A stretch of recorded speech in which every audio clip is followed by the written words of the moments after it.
The next song is, some might say, first number one up for party.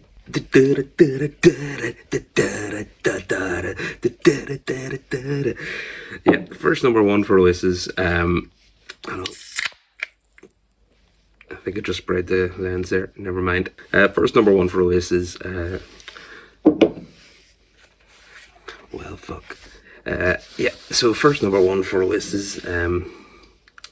24th of April 1995, so just thereabouts 25 years ago. So April sort of skipped right past us, as the streets has documented.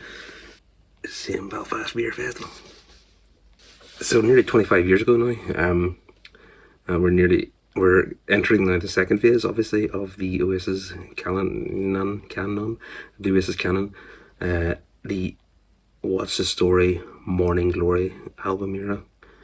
But we're not quite there yet, because we're doing this chronologically. So this is the lead single of the album, and I have blogged and I have discussed on the channel before about how the lead single needs to be really strong. It needs to be, especially for an anticipated album, it needs to be something that really strikes at you. And Still Might Say does tick those boxes, I have to say. The way the song builds up from the riff, which is familiar. I don't know if there's copyright claims on this one, but it is very familiar. To the way that the tambourine just sort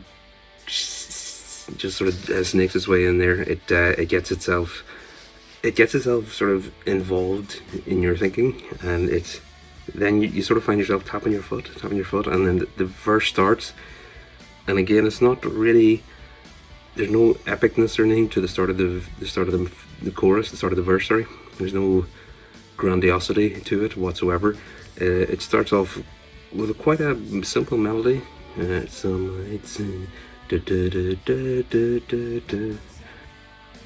and so this was their number one hit, and it was such a big deal they had to go on Top of the Pops twice, because they switched drummers up while doing this.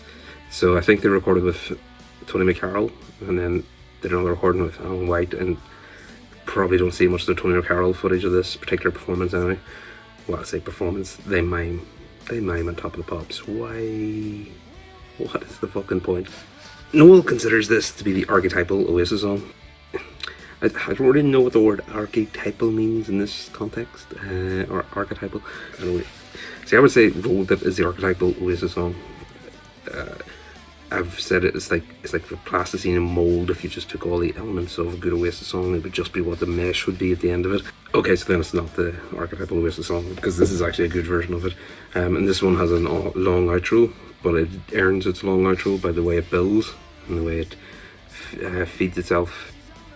It just keeps swelling and swelling, and until it comes to a crescendo, which is anthemic in a way that Lighthouse Family, that Led Zeppelin's Stairway to Heaven just wasn't.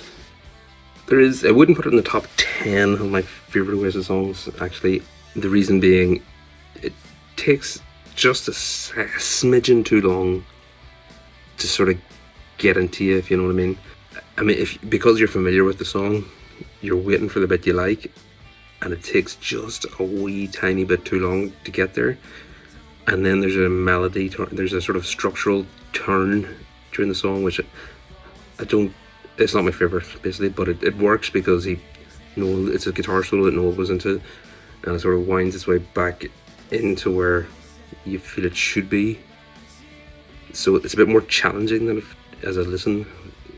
And because of that, it's a bit further down the list now. It'd be a top 20, but it wouldn't be a top 10 Oasis song for me personally.